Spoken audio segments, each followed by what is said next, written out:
KSC Presents. How an abandoned baby born without legs became an inspiration to all. It's truly a beautiful thing that we live in a world where people with disabilities can pretty much do anything they set their minds to. Just look at Stephen Hawking. He is one of the most brilliant minds ever to exist, even though he was a non-verbal man and confined to a wheelchair for much of his life because of ALS. Hawking inspired so many to reach well beyond their limits to achieve much more. This post is about just that, the desire to reach far past our bodily limitations against all the odds. Jen Bricker was actually born with a genetic disability, and despite everything against her, she was still able to achieve some incredible things. When Jen Bricker was just a baby, she was abandoned by her biological parents because they believed that it would be difficult to cope with a child who had disabilities. Luckily, she was then adopted by Sharon and Gerald Bricker, who already had 3 sons. Jen spent her childhood growing up with her brand new, loving family in the small town of Oblong, Illinois. You see, Jen was born with a rare genetic disease that caused her to be born without her legs. Her biological parents, who were from Romania, had no clue that Jen was going to grow up to do big things, even though she didn't have any legs. Thanks to the persistence of her adoptive parents, Jen would grow up knowing that she was capable of anything, and she would do it in spite of her being disabled. Jen had an intense love for playing sports. She loved playing basketball and volleyball, but it was gymnastics that stole the young girl's heart. When she was just a child, she tried her hand at gymnastics, only to find out that she had a natural affinity for the sport. Jen said, "Some of my earliest memories are of watching gymnastics on TV when I was 6 years old and trying to imitate the moves." This little girl wasn't going to let anything hold her back, and with her parents' support, she thrived in spite of her disability. They never let her say the word can't, and encouraged her to do everything she wanted. And because of her parents' encouragement, Jen strived to be the best that she could be at all times. With her parents' support, Jen started competing in gymnastics competitions. In fact, when she was just 11 years old, she had already become the tumbling champion of the state of Illinois. But Jen would soon find out that there were even bigger things in store for her in the future. When Jen started watching the 1996 Olympics in Atlanta, she took notice of an incredible gymnast named Dominique Moceanu. "Dominique was my favorite gymnast. I wouldn't shut up about her. Even at the age of 6 I fantasized about being related to her," said Jen. She would eventually find out that her fantasies were more of a reality than she thought. Dominique Moceanu was the youngest gymnast on the team that won gold for the United States at the 1996 Olympics in Atlanta. Even though Jen idolized her for her gymnastic abilities, there were other things that they had in common. Like the fact that they were both originally from Romania and they were both outgoing teenagers. All I knew of my heritage was that I was Romanian and Dominique was also Romanian. We have the same features and spunky personalities. I was just drawn to her, said Jen.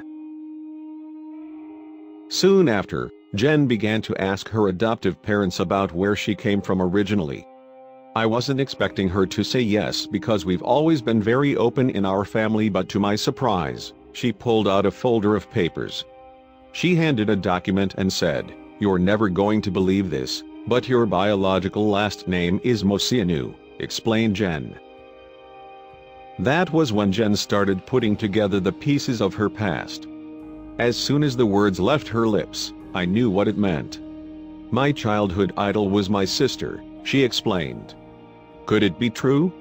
Had Jen been idolizing her own biological sister for all of those years? As it turns out, Jen and Dominique actually are sisters. When I was 16 I discovered Dominique was actually my sister, and I remember thinking these kinds of things happen in the movies. This is not real life, said Jen. Despite knowing the truth, it took Jen 4 years to reach out to Dominique. 4 years after learning the truth, Jen wrote Dominique a letter with a copy of her adoption papers as proof. Dominique was shocked to hear what Jen had to say. Even though she wasn't speaking with her parents at the time, she reached out to them to find out the truth. They immediately confirmed that they had put Jen up for adoption when she was younger. Dominique replied to Jen's letter, and Jen couldn't have been more happy with what she had to say. Just before Christmas, 2007, when I was 21, I opened up a letter and I saw a card fall out, and it was from Dominique. I saw her signature and it was just the most amazing feeling. Halfway through the letter she said I was about to be an auntie, so I knew that they had accepted me immediately, said Jen. At the same time, Jen found out that she had another sister named Christina, as well. 4 months later I met Dominique and my younger sister, Christina. The similarities were so apparent it was shocking. We sounded alike, our mannerisms were the same, and with Christina, especially, it was like looking in the mirror, Jen explained. It's crazy how similar the three sisters were, even though they had never met each other before. All three of us did gymnastics and Christina loved volleyball, which is my second favorite sport. Since then we've become close and I feel like a piece of the jigsaw of my life has fallen into place. Although people I've just met are always amazed by what I can do, outside of work my friends say they forget that I'm any different, said Jen. Like her Olympic medal-winning sister, Jen has always striven to be the best. Jen, who currently lives in Studio City, California, has done everything she can to teach other people that they're capable of doing anything, as well. She believes that everyone is born with unique gifts and talents, and she wants to help people understand how capable they are. Even now, as an adult, Jen pushes herself to become better and stronger. For example, she wasn't too sure about adding dance to her repertoire, but she took a chance. And now, she has a professional choreographer helping her work on a routine that focuses on her individual strengths. Jen has explained that she feels happiest when she is performing her acrobats or hanging from her silk threads. And she sure has enough ambition for 20 people. My real dream would be to perform on a show like Dancing with the Stars, she explained. We'd love to see you there, as well, Jen. Jen has taken her disability and used it to her advantage, rather than a crutch to avoid challenges. In fact, Jen loves challenges and still refuses to use the word can't as a part of her vocabulary. Jen's determination and strength is truly inspiring. Keep up the good work, Jen. We'll keep an eye out for you on Dancing with the Stars. Thank you for watching. And don't forget to subscribe.